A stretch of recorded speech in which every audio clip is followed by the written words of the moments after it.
আমি গর্বিত হজরত মুহাম্মদ সাল্লাল্লাহু আলাইহি ওয়াসাল্লাম এর উম্মত বলে। নবী সাল্লাল্লাহু আলাইহি ওয়াসাল্লাম বলেছেন, যে লোক রোজা রাখার পরও মিথ্যা বলা ও খারাপ কাজ ত্যাগ করেনি, তার পানাহার থেকে বিরত থাকা আল্লাহর কোনো প্রয়োজন নেই।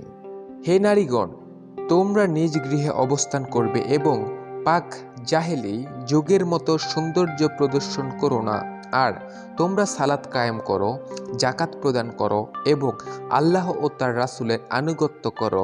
হে নবী পরিবার, আল্লাহ তো কেবল চান তোমাদের থেকে অপবিত্রতাকে দূরীভূত করতে এবং তোমাদেরকে সম্পূর্ণরূপে পবিত্র করতে।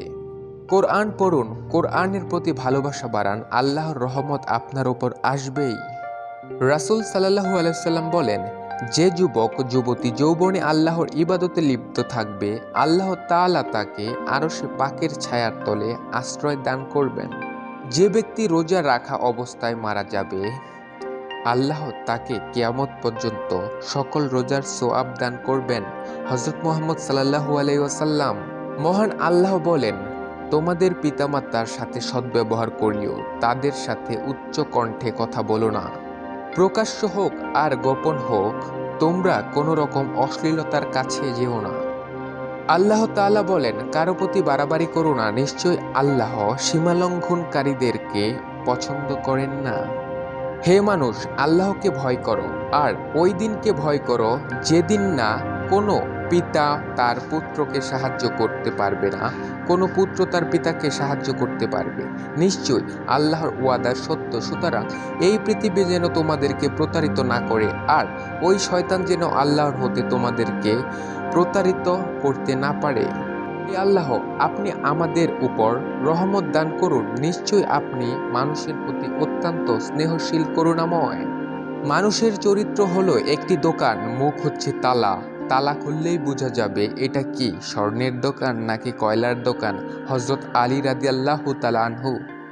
যে ব্যক্তি জান্নাতে যেতে চায় সে যেন ফরজ নামাজ পড়ে আয়াতুল কুরসি পাঠ করে, আয়াতুল কুরসি পাঠকারী জান্নাতি। হযরত মুহাম্মদ সাল্লাল্লাহু আলাইহি ওয়াসাল্লাম। হে আল্লাহ, আমাদের রোজাগুলো কবুল করুন। লা ইলাহা ইল্লাল্লাহু, আল্লাহ ছাড়া কোনো উপাস্য নেই। সর্বোত্তম জিকির। আয়াতুল কুরসি পড়ে ঘুমালে সারারাত একজন ফেরেশতা তাকে পাহারা দেয়। আয়াতুল কুরসি পড়ে বাড়ি ঢুকলে বাড়িতে দরিদ্রতা প্রবেশ করতে পারে না। ফরজ নামাজের পর আয়াতুল কুরসি পড়লে তার আর বেহেশতের মধ্যে একটি জিনিসের দূরত্ব থাকে, তা হলো মৃত্যু, এবং মৃত্যুর আযাব এতটাই হালকা হয় যেন একটি পিঁপড়ার কামড়ের সমান।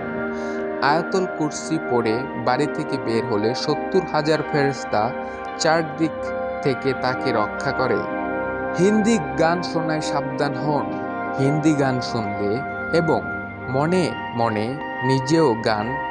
কিছু হিন্দি গান আছে যা শুনলে বা গাইলে আপনার ঈমান নষ্ট হয়ে যেতে পারে। আপনার হায়াত সমূহ কি তোমাদের কাছে পাঠ করা হতো না, তারপর তোমরা তা অস্বীকার করতে? তারা বলবে, হে আমাদের রব, দুর্ভাগ্য আমাদেরকে পেয়ে বসেছিল আর আমরা ছিলাম পথভ্রষ্ট।